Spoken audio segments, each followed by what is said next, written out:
नमस्कार, आप देख रहे हैं मनी सेंट्रल और मैं हूं आपके साथ विशाल शर्मा।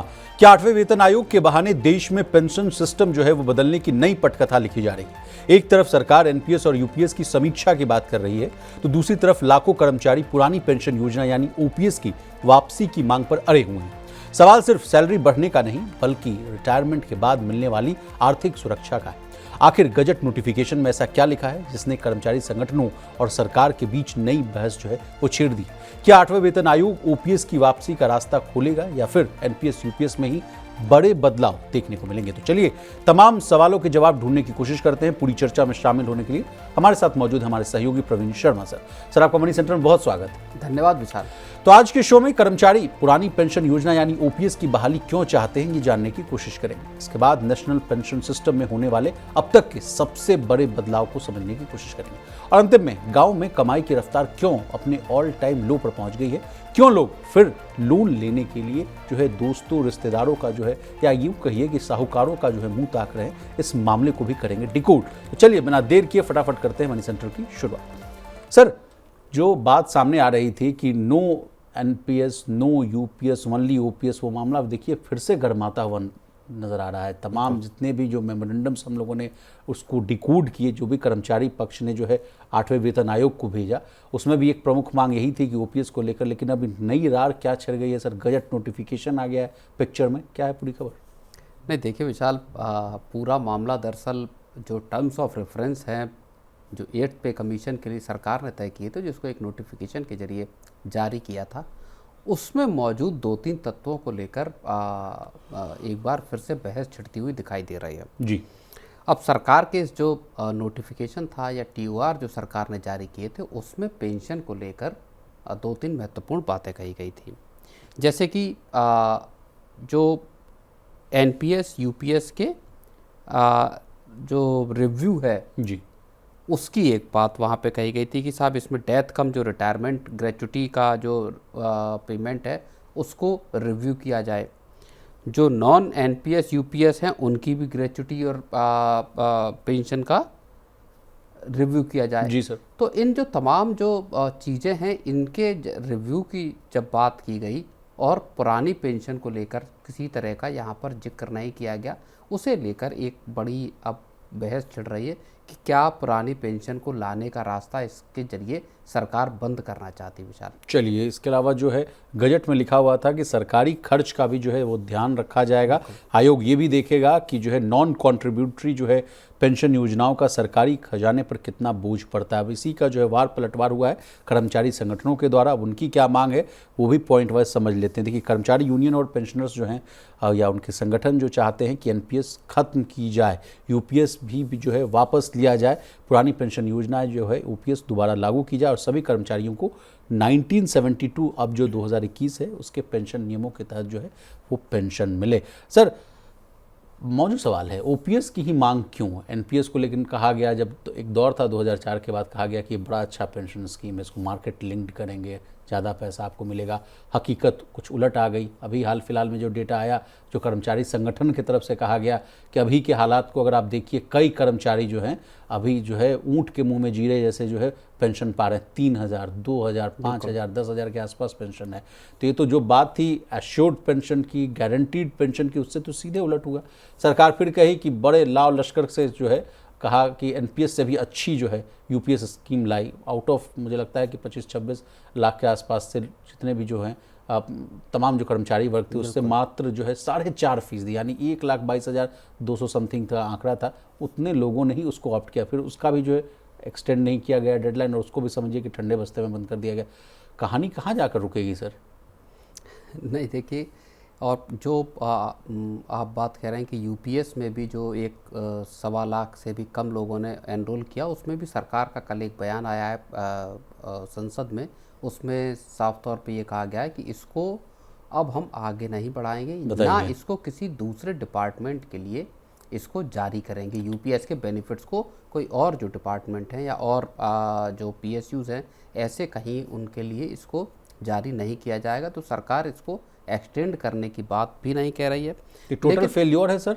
माफ़ी चाहूँगा, आपको रोक रहा हूँ। यूपीएस तो टोटल फेल्योर हो गया। देखिए, एक तरह से अगर इसको देखा जाए, अगर 1.25 लाख जो 26 लाख एनपीएस के जो सब्सक्राइबर थे या एनपीएस में जो लोग कर्मचारी जुड़े हुए थे, उसमें से अगर 1.25 लाख लोग ही इसके लिए एनरोल कर रहे हैं खुद को, तो इसको एक तरह की नाकामी सरकार की माना जा सकता है। कि क्या इस स्कीम को लेकर लोगों को ये लगता है कि वो वैसा आपको रिटायरमेंट बेनिफिट दे पाने में नाकाम रहेगी जिस तरह की उनको उम्मीद है, और इसीलिए कर्मचारी फिर से उस मांग पर लौट आए यूपीएस के बाद कि साहब हमको पुरानी पेंशन की ही व्यवस्था दीजिए।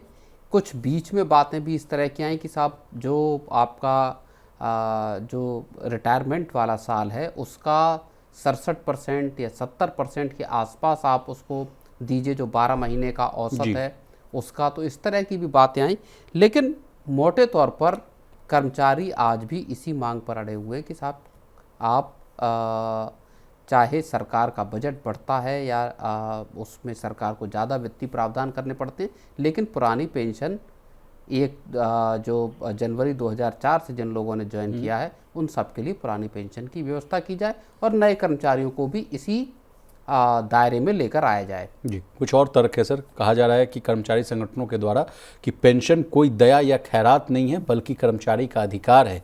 1 जनवरी 2004 के बाद भर्ती कर्मचारियों पर एनपीएस लागू करना सही नहीं था। सुप्रीम कोर्ट के पुराने फैसलों का हवाला देकर वे कह रहे हैं सर कि कर्मचारियों को सुरक्षित और तय पेंशन मिलनी ही चाहिए।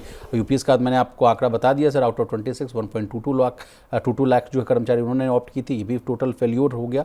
अब जो रिटायर्ड कर्मचारी हैं सर, अब वो भी जो है कुछ मांग रख रहे हैं, उनकी भी बात को समझ लेते हैं। देखिए, रिटायर्ड कर्मचारियों के संगठन मानते हैं कि बुजुर्ग अवस्था में गारंटेड पेंशन जो है सबसे जरूरी होती है। 2004 के बाद भर्ती सभी कर्मचारियों को ओपीएस का लाभ मिलना चाहिए। सरकार को पेंशन फंड का बेहतर जो है प्रबंधन यानी जो है मैनेजमेंट करना चाहिए और भविष्य में पेंशन सुरक्षित रखने के लिए सरकारी जो योगदान है यानी जो कॉन्ट्रीब्यूशन है उसको भी बढ़ाने की बात कही जा रही है। और इस पर कुछ कहेंगे या फिर एक लास्ट सवाल आपसे कहेंगे पूछेंगे? नहीं, देखिए, सरकार के कंट्रीब्यूशन को बढ़ाने की मांग बार बार उठ रही कि साहब 2-3 चीज़ें इसमें आ रही कि या तो अगर आप ओपीएस नहीं भी लेकर आते तो जो मिनिमम गारंटीड पेंशन है आप उसको बढ़ाइए, इसको इंश्योर कीजिए ये ज़्यादा मिनिमम गारंटीड पेंशन मिले, सरकार अपना कंट्रीब्यूशन बढ़ाए। और तीसरी चीज़ ये है कि निश्चित आय जो हो सके रिटायरमेंट के बाद उसका सरकार पक्की जो है वो व्यवस्था करे। तो इस तरह की मांग पेंशनर्स हों या कर्मचारी हों उनकी तरफ से लगातार बनी हुई है। लेकिन सर, जब भी हम लोग इस मामले पर आपसे चर्चा की, आपने कहा कि ये जो वर्क में शामिल ही नहीं है विशाल, 8वें वेतन आयोग के जो है कार्य प्रणाली में ये चीज़ शामिल नहीं, क्योंकि वो सैलरी पेंशन रिवीजन की बात कर सकते हैं। बहुत हद तक हो सकता है तो आपने ही कहा था कि सरकार को 1 लाइन या 2 लाइन के बारे में इसके बारे में ओपीएस के बारे में लिख सकते हैं, लेकिन उनके ये कार्य क्षेत्र से बाहर का मामला है। फिर ऐसे समय में जब 8वें वेतन आयोग की हम लोग चर्चा कर रहे हैं, सैलरी पेंशन रिवीजन की बात कर रहे हैं, तो क्या 8वें वेतन आयोग से रंजना प्रकाश देसाई से उम्मीद करना कि ओपीएस को लेकर कुछ बड़े ऐलान करेंगी, क्या न्याय संगत है, तर्कसंगत है? नहीं, देखिए, अगर आयोग ये चाहे, चूंकि आयोग के पास एनपीएस यूपीएस के रिव्यू की बात यहाँ पर कही गई है, जो टीओआर है, हो सकता है इस सबको और इतने कर्मचारी जिनके साथ कर्मचारी और कर्मचारी संगठनों के साथ जो मुलाकात हुई है, इसके बाद हो सकता है कि 8th पे कमीशन इस बात के लिए सरकार के पास सिफारिश करे कि इसका जो टोटल फंड का जो लगेगा सरकार को, जो कर्मचारियों का नॉन कंट्रीब्यूशन के जरिए और सरकार के कंट्रीब्यूशन के जरिए फंड की जाने वाली पेंशन स्कीम का, उसको सरकार लाने पर एक बार सोच सकती है। उसमें टोटल सरकार का बजटरी एक्सपेंडिचर लगभग इतना होगा, क्योंकि अब पूरे आंकड़े सारी चीज़ें आयोग के पास होंगी, तो सरकार को हो सकता है सिफारिश दे, लेकिन इस बात के आसार देखिए बहुत कम है, क्योंकि सरकार भी इस मूड में है नहीं कि वो पुरानी पेंशन को लेकर आई। सरकार ने तमाम मशक्क़त करके यूपीएस सरकार लेकर आई और उसको और एनपीएस को ऑलरेडी चला रही है। एनपीएस को और यूपीएस दोनों को बंद करके इनका पैसा पूरा लेकर उसके जरिए फिर आप अगर पुरानी पेंशन व्यवस्था को चालू करते हैं, मुझे लगता है सरकार के लिए थोड़ा कॉम्प्लेक्स भी हो जाएगा और सरकार इस वक्त फाइनेंशियल बर्डन उठाने की संभवतः स्थिति में भी नहीं है। सर, एक समय हम लोग अभी चर्चा कर रहे थे कि फिटमेंट फैक्टर को लेकर जो बहुत बड़े बड़े दावे किए जा रहे थे उसको हम मीट होते हुए हम लोग नहीं देख पा रहे हैं। जहाँ तक कि अभी मीडिया रिपोर्ट्स में आ रहे, कई जो है कर्मचारी संगठन ने भी इसको कह दिया है कि भाई जो प्रैक्टिकलिटी की अगर बात की जाए तो 4 से ऊपर की बात करना जो है थोड़ा जो है तर्कसंगत नहीं है, लेकिन 2 सवा 2 के आसपास अगर मिल जाए तो बेहतर है। उस समय पर सर ओपीएस जैसे इतनी भारी भरकम डिमांड करना, सड़क से लेकर संसद तक हमने इस खबर को जो है पकड़ कर रखा। ओपीएस को लेकर संसद में भी सरकार का एक मंतव्य आया था कि नहीं भाई, इसके बारे में कोई चर्चा नहीं है।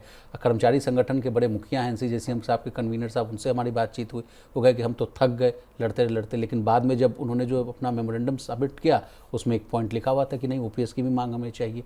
तो ये लड़ाई सर कभी बहुत पेस पकड़ती है, कभी थम जाती है, फिर अप्स एंड डाउन्स इसमें देखने को मिलता है ओपीएस की लड़ाई को लेकर। हाँ बिल्कुल, ओपीएस की मांग देखिए बहुत लंबे वक्त से है। कर्मचारी पुराने पेंशन को लेकर आने की मांग कर रहे हैं, लेकिन आप समझिए कि सरकारों का एक बड़ा विशाल मुश्किल सरकारों के सामने लंबे वक्त से रही है। और ये वाजपेयी एरा के टाइम से भी, बल्कि आप पीछे चले जाएं तो जो वाजपेयी जी का जो दौर था 99 से 2004 तक जब सरकार रही एनडीए की, उस दौरान एक बड़ा फैसला लिया गया कि पुरानी पेंशन को बंद करके और एनपीएस को लेकर आया जाए।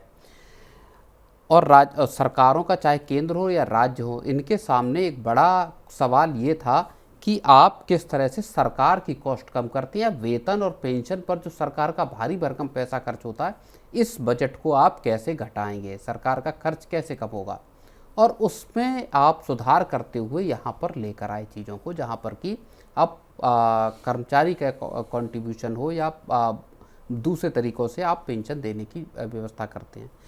अब आप समझिए कि उस पूरी की पूरी जिस बोझ से सरकार बचना चाहती है, वित्तीय बोझ से, जिसमें अभी 8th पे कमीशन की भी सिफारिशें आएंगी, और सरकार को कितना भी आप कम करें तो भत्तों से लेकर फिटमेंट फैक्टर यानी सैलरी में अच्छी खासी बढ़ोतरी करनी पड़ेगी, अदरवाइज बड़ा चंक जो है इनका कर्मचारियों का वो बुरी तरह से नाराज हो जाएगा। तो आपको अल्टीमेटली एक बर्डन उठाना है। दूसरी तरफ सरकार के पास डिफेंस से लेकर और इंफ्रास्ट्रक्चर तक 2 बड़े यहाँ खर्च हैं। तीसरा बड़ा खर्च है आपको 80 करोड़ लोगों को राशन देना, फर्टिलाइज़र की सब्सिडी, ऑयल मार्केट के जो शॉक्स हैं वो जब लगते हैं तो पूरा का पूरा सरकार का बजट जो गड़बड़ा जाता है।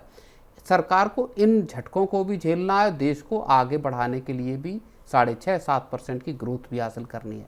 ऐसे में सरकार खजाने का बड़ा हिस्सा पुरानी पेंशन के तौर पर अपने सिर पर लादने से जाहिर तौर पर बचने की कोशिश करेगी। चलिए सर आगे बढ़ते हैं। एनपीएस को लेकर आ सकती है एक बड़ी खुशखबरी। देखिए सरकार एक ऐसा नियम लाने की तैयारी कर रही है जिसमें एनआरआई और ओसीआई भी जो है नेशनल पेंशन सिस्टम में निवेश कर सके। माना जा रहा है कि इस एक फैसले से एनपीएस का दायरा बढ़ेगा, भारत में लंबी अवधि का विदेशी निवेश जो है वो आएगा, रुपये को भी मजबूती मिलेगी। आखिर क्या है सरकार का पूरा प्लान और इससे निवेशकों को क्या फ़ायदा होगा, ये हमारे जो है सबसे अहम सवाल हैं। तो प्रवीण सर, एनपीएस से ही जुड़ा हुआ अगला आपसे प्रश्न ये रहेगा कि ये ओसीआई और ये विदेशी पैसा आने लग जाएगा क्या?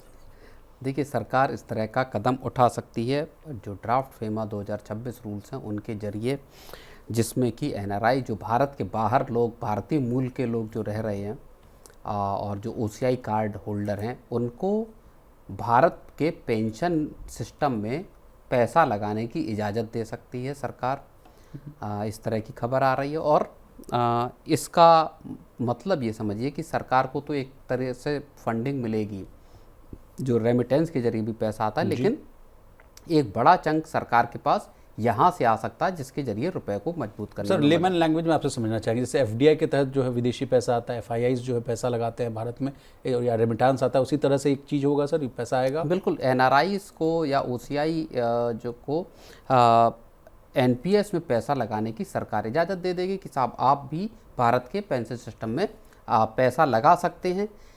इसके जरिए विदेश में रहने वाले भारत से पेंशन हासिल कर पाएंगे या पूरा का पूरा पेंशन का पैसा अपना निकाल पाएंगे 15-20 साल के लिए। अब सीधी बात यह है कि 15-20 साल या 25 साल का लंबा टेन्योर होता है जब आप पेंशन के लिए पैसा जोड़ते हैं, लगाते हैं। तो सरकार को एक लंबे वक्त का कैपिटल भी मिलेगा, जो कैपिटल की सरकार इस वक्त FCNR-B के जरिए भी अगर आप देखें तो सरकार ने कोशिश की कि किसी भी तरह से विदेश का पैसा भारत में आए, और यही कोशिश सरकार की यहाँ से भी जारी है। आप एक बार कह रहे थे सर कि ऊंचे दर पर जो है भारत सरकार अपनी नीड्स को पूरा करने के लिए ऊंचे दर पर पैसा लेती है, तो उससे भी जो है छुटकारा मिलेगा। बिल्कुल, सरकार को ब्याज पे जो पैसा उठाना पड़ता है वहाँ पर भी सरकार को राहत मिल सकती है। 3.5 करोड़ के आसपास भारतीय जो हैं वो विदेश में जी रहते हैं, और इनका जो है, अगर आप समझ लीजिए कि अगर 10 लाख रुपए भी एक भारतीय लगाता है, या 10-15 लाख या 20 लाख भारतीय भी अगर ये पैसा लगाते हैं, तो 2-2.5 लाख करोड़ रुपए की संपत्ति जो है या कैपिटल जो है वो भारत के पास आ सकती है। तो सरकार का विजन इस तरफ है कि किसी भी तरह से जो विदेश से सोर्सेज हैं कैपिटल लाने के, और पिछले 3-4-5 महीने में हमने देखा है कि इस चीज़ को लेकर सरकार ने कदम तेजी से बढ़ाए हैं, कई कदम उठाए हैं कि किस तरह से, या सरकार के अप्रोच को आप या विजन को समझ लीजिए कि किस तरह से विदेश से पूंजी भारत में लाई जा सकती है।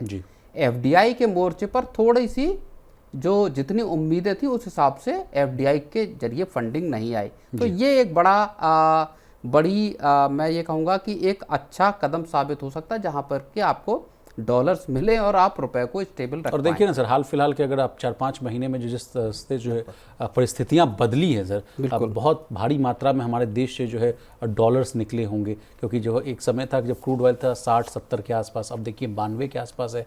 आज 92 पे पहुंचने की वजह से मार्केट भी क्रैश हो गया, तो इस हिसाब से जो फॉरेक्स रिजर्व्स हमारा था जो वो थोड़ा कम हुआ होगा, वो भी अब इस कारण बढ़ेगा सर। हाँ बिल्कुल, फॉरेक्स रिजर्व को बढ़ाने की एक तरह से ये आप उसका हिस्सा मान सकते हैं कि जिसके जरिए आपको डॉलर में पैसा मिलेगा, और उसके बाद आपके पास 2 बड़े फायदे। एक तो ये पूंजी शॉर्ट टर्म का कैपिटल नहीं होगी, ये लॉन्ग टर्म की कैपिटल सरकार के को हासिल होगी। और सर क्या रुपए पर जो दबाव है जो देखने को मिलता है, आए दिन हम लोग सुनते आ रहे थे कि रुपए एट ऑल टाइम लो के आसपास है, वो दबाव भी कुछ कम होगा क्या सर?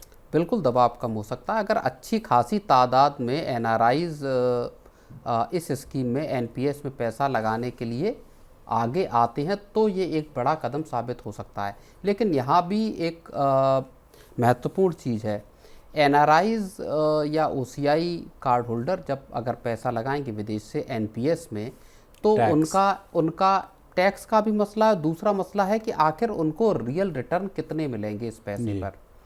क्या उनके पास जो दूसरे मार्केट में जिस तरह से FII they are very smart people sir, वो तो पूरा हॉट मनी रोटेट करते रहते हैं, तो क्यों भारत के एनपीएस में पैसा लगाएंगे, ये एक बड़ा सवाल है। अगर बड़ा रिटर्न यहाँ पर उनको मिलता दिखेगा, तब एनपीएस में ये विदेशी पैसा। और बहुत सारे लोग, मैं मानता हूँ सर, कि बहुत लिटरेट होते हैं, उनको पता होता है कि अपनी रिटायरमेंट की प्लानिंग, पेंशन फंड्स में कितना पैसा डालना है, तो वो यहाँ अगर उनको बहुत ज़्यादा अगर अट्रैक्टिव रेट्स नहीं मिलेंगे या उनको ऐसा कुछ अट्रैक्टिव चीज़ नहीं मिलेगा, वो क्यों ही यहाँ आएंगे, ये बड़ा सवाल है। लेकिन सर एक अच्छी खबर ये आ रही है कि शेयर बाजार और जो बॉन्ड मार्केट है उसमें भी मजबूती देखने को मिल सकती है इस कदम से, तो मार्केट के लिए तो बल्ले बल्ले हो जाएगा। नहीं देखिए, अब एनपीएस का पैसा, एनपीएस में ऐसे ऑप्शन है जहां आप बड़ा पैसा या ज़्यादा पैसा आप शेयर मार्केट में लगा सकते हैं।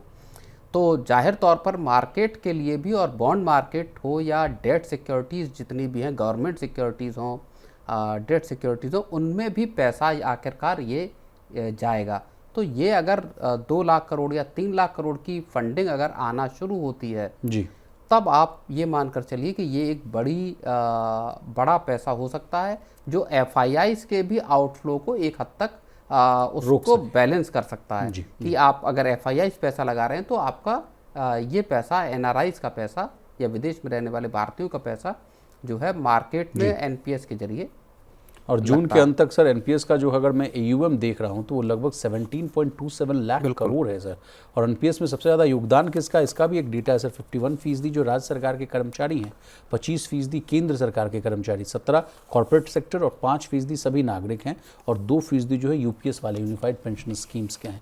और तमाम एक्सपर्ट्स भी जो है वो कह रहे हैं कि ये कदम बड़ा अच्छा हो सकता है, बाजार में स्थिरता आएगी, शॉर्ट टर्म जो है विदेशी निवेश पर जो है निर्भरता जो है, यानी जो डिपेंडेंसी, या कई बार हम लोगों ने सर रिपोर्ट को डिकोड किया था, तुरंत से भारत से पैसा निकल जाता है और इमर्जिंग इकोनॉमीज में चला जाता है, तो वो सब मामले में जो है उस समय जब सिचुएशन क्रिएट होगी उस समय ये बड़ा मददगार का साबित होगा। निश्चित तौर पर मददगार, और बड़ी उसका फैक्टर यही है कि चूंकि पूंजी 15-20 साल के लंबे पीरियड के लिए लगेगी, तो इसके निकासी की संभावनाएं उतनी नहीं होंगी ज़्यादा।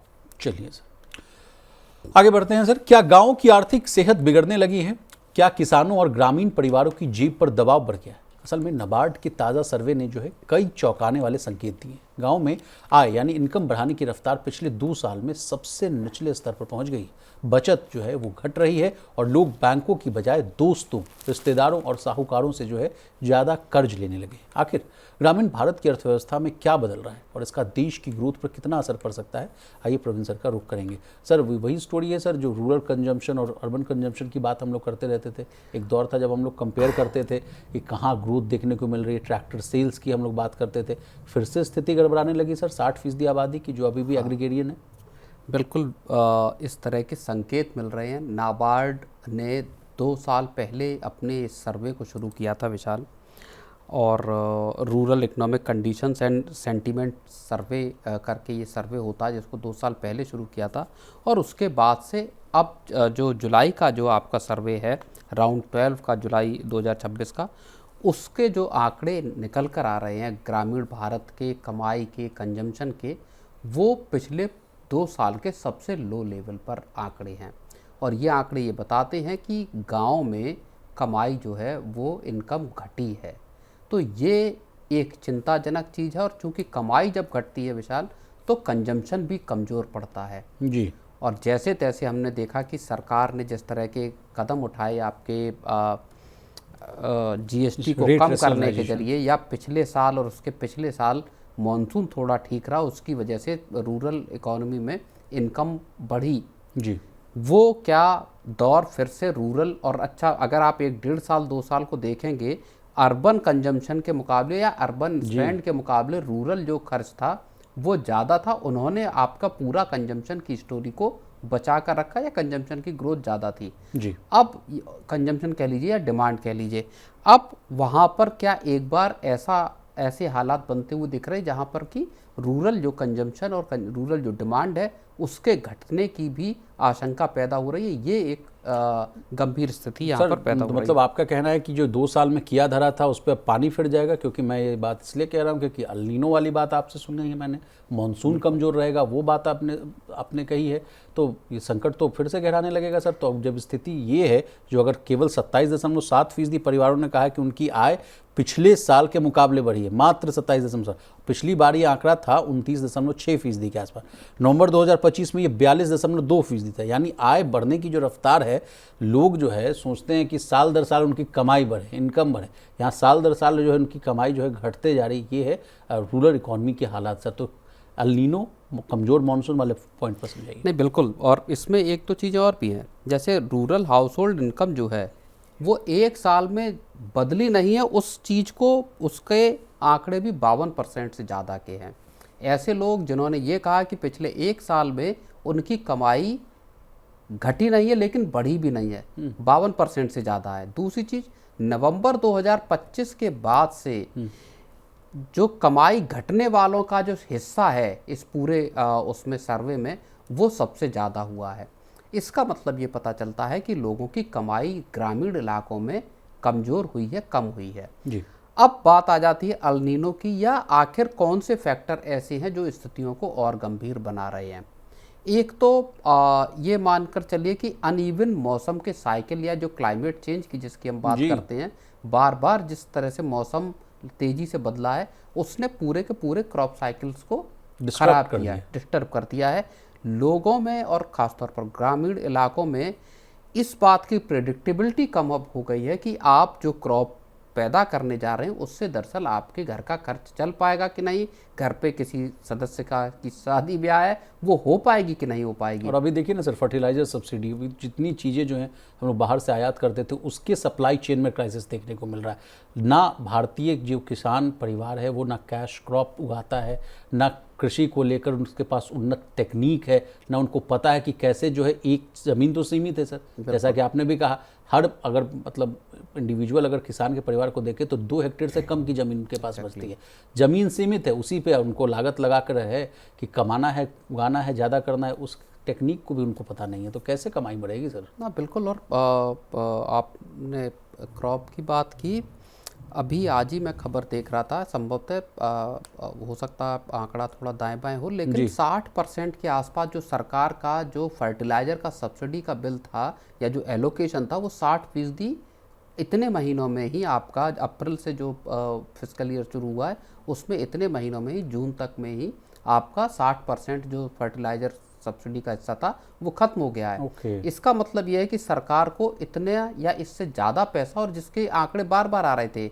1,70,000 करोड़ रुपए सरकार ने एलोकेट किए थे फर्टिलाइज़र सब्सिडी के लिए, अंदाज़ा ये लगाया जा रहा है कि तकरीबन 3.5 लाख करोड़ रुपए तक का सरकार का खर्च हो सकता है, तो डबल जा सकता है सरकार का। सर इसका मतलब क्या है, लोग ज़्यादा जमकर फर्टिलाइज़र इस्तेमाल कर रहे हैं क्या, या होल्ड कर रहे हैं डर में कि मिलेगा, आएगा, प्राइसेस हाइक हो जाएंगी?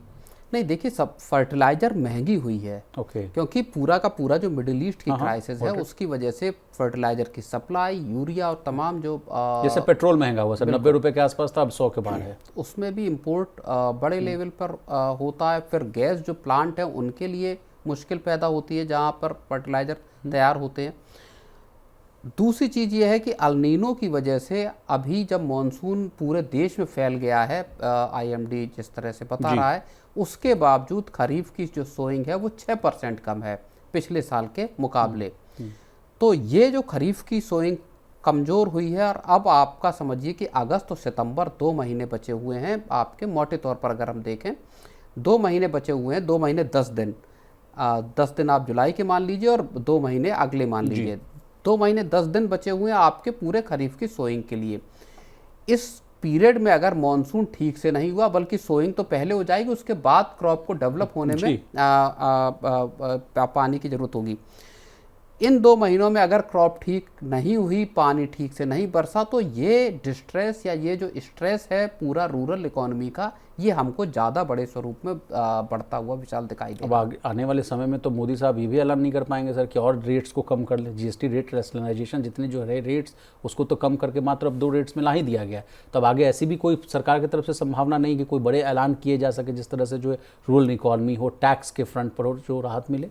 नहीं, बिल्कुल। अब सरकार, देखिए, सरकार ऑलरेडी 80 करोड़ लोगों को फ्री अनाज दे रही है, और ये आप समझिए कि 150 करोड़ लोगों में अगर 80 करोड़ लोगों को आपको मुफ्त में अनाज देना पड़ रहा है, तो ये सरकार के ऊपर ऑलरेडी एक बड़ा बर्डन है। हालांकि उसकी जो है वजन को लेकर जो है कटौती की गई है सर, अब जो कहा जा रहा है कि पर इंडिविजुअल जो है 5 किलो ना देकर एक फैमिली को जो है फिक्स कर दिया गया है। नहीं, पर पर्सन 7 किलो देना चाहती, लेकिन एक फैमिली का 35 किलो फिक्स कर देगी सरकार।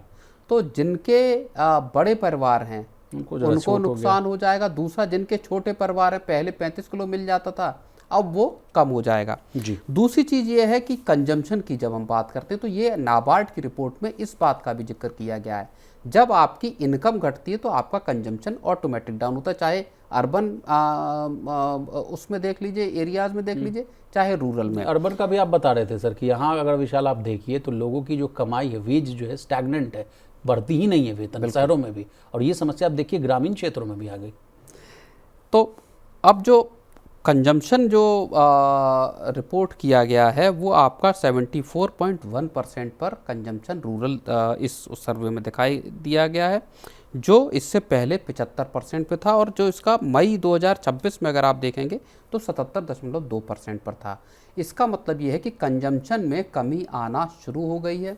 सीधे तौर पर असर जो है रूरल इनकम कम होना और कंजम्पशन कम होना, वो सबसे पहला असर पड़ेगा विशाल FMCG पर, रोज़मर्रा की साबुन, तेल, इस तरह की चीज़ों पर।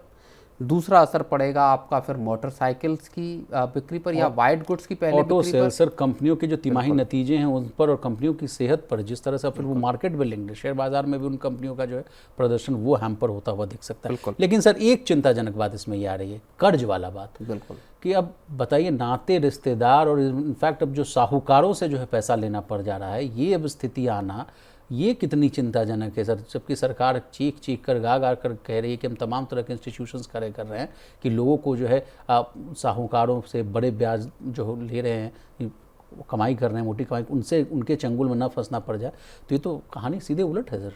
हाँ बिल्कुल, देखिए, अब इसमें दो तरह के आंकड़े हैं। एक आंकड़ा नाबार्ड की रिपोर्ट में बताता है कि जो क्रेडिट डिपेंडेंसी है वो आपका नवंबर 2025 में 58.3% के आसपास थी, जो अब घटकर 51% पर आई है। तो नवंबर का जो सर्वे था उसके मुकाबले क्रेडिट डिपेंडेंसी यानी किसानों के और आम परिवारों के जो हाउस होल्ड हैं ग्रामीण इलाकों में, उनका कर्ज पर निर्भरता थोड़ी कम हुई है, 51% पर आ गई है। लेकिन जो इनफॉर्मल जो तरीकों से कर्ज लेने के जो वो है उस पर जो निर्भरता है वो अपने हाईएस्ट पर पहुंच गई है पिछले 2 साल में, जब से सर्वे की शुरुआत हुई, और वो 23.5% से ऊपर निकल गई है। इसका मतलब ये है कि जिसमें बड़ा हिस्सा खैर दोस्तों और रिश्तेदारों का है, लेकिन 16% के आसपास जो कर्ज लिया जा रहा है वो आपका महाजनों या सूदखोर इस तरह के जो मनी लेंडर्स हैं उनसे ये कर्ज लिया जा रहा है। ये किसानों के या ग्रामीण परिवारों को एक बड़े स्ट्रेस में डाल सकता है, क्योंकि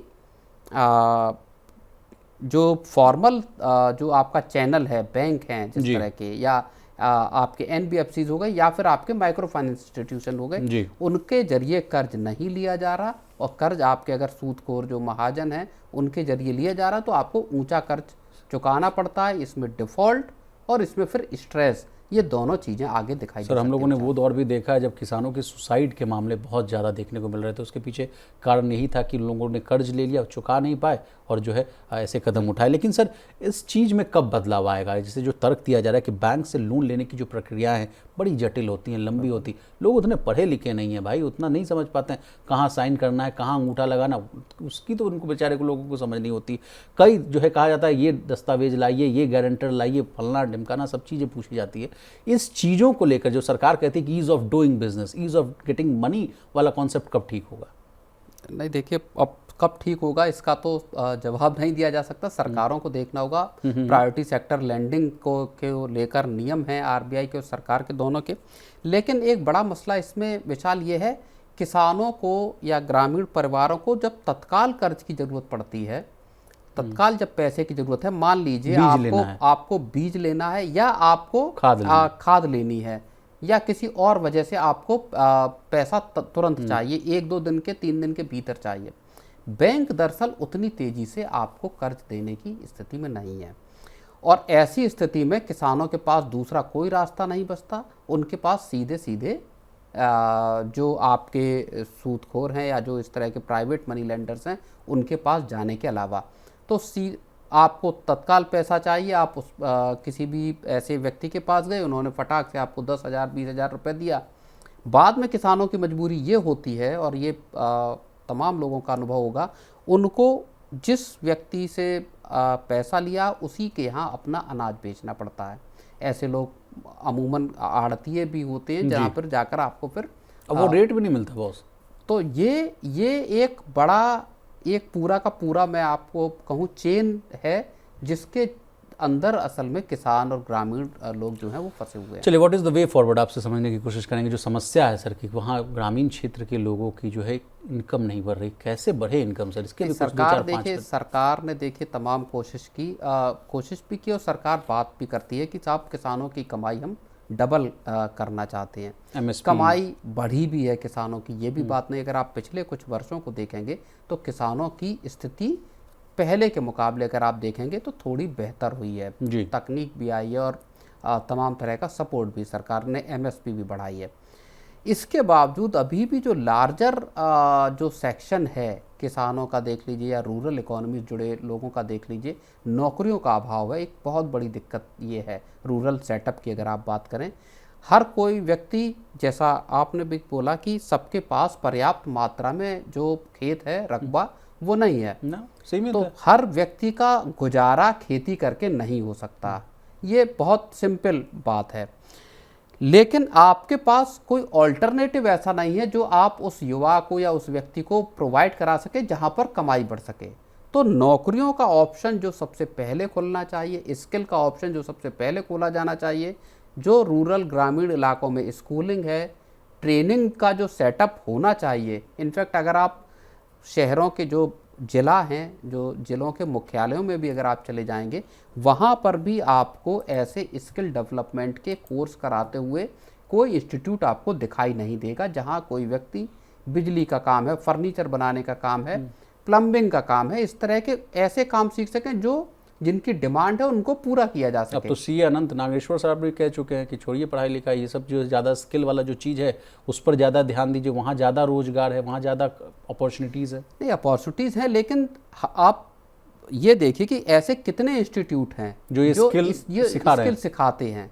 उसमें हाईटेक तो आप भूल ही जाइए, आप नॉर्मल टेक्नोलॉजी या नॉर्मल तरीके से कि आप ये कोर्स कर सकते हैं, इसकी पूरी ट्रेनिंग आपको प्रधानमंत्री 3 एक हफ्ते योजना 4 तो हफ्ते चला था सर, प्रधानमंत्री स्किल डेवलपमेंट योजना। उसका आप नतीजा देख लीजिए, उसका क्या जो आपका स्किल डेवलपमेंट कॉरपोरेशन एक बनाया सरकार ने, उसके जरिए स्किल करने की कोशिश की, लेकिन वो सबसे शुरुआती जब 2014 के बाद जब सरकार बनी थी 2014 में, तभी शुरू किया गया था, लेकिन वो योजना सफल ही नहीं हो पाई, ना उसके तहत इंस्टीट्यूट को ले उस पैमाने पर जहाँ पर लोग स्किल्ड हो पाएँ। तो इसका पीछे क्या लैक्यूना है सर? क्या लोग ही नहीं चाहते हैं कि स्किल्ड हों, या लोग ही नहीं चाहते हैं कि हम अपने जिले जवाड़ में जो है ये ऐसा इंस्टीट्यूट खोलें? क्या कारण? मुझे लगता है कि इंस्टीट्यूट उस तरह से खुले ही नहीं। शहरों में या जो कस्बों में अगर इंस्टीट्यूट खुलते, इंस्ट्रक्टर्स होते, अगर 4 चीज़ें सिखाने वाले, तो ऐसा नहीं है कि उसमें रोजगार के लिए आने वाले लड़कों की कमी होती। लेकिन मुझे लगता है कि उस तरह के इंस्टीट्यूट खुले नहीं, लोगों को जरिया नहीं मिला, और फिर कहानी वहीं आ जाती है कि लौटकर आपको या तो मजदूरी करनी है या फिर खेत में या शहर जाइए गार्ड की या कम वेजेस वाली नौकरी करने, या फिर गांव में रहकर खेती कीजिए और खाली बैठिए, या गिग वर्कर बन जाइए। गिग वर्कर शहर में आकर बन सकते हैं, और हजारों लाखों की तादाद में लोग आकर यही काम कर रहे हैं। बिल्कुल। चलिए प्रवीण सर, आपको बहुत शुक्रिया, आपने कीमती समय निकाला, तमाम विषय को बहुत ही आसान भाषा में विस्तार से समझाने की कोशिश की। तो आज के मनी सेंटर में बस इतना ही। इसी तरह देश, दुनिया और बिजनेस जगत से जुड़ी तमाम ताज़ा तरीन खबरों के लिए बने रहिए हमारे साथ। देखते रहिए मनी नहीं।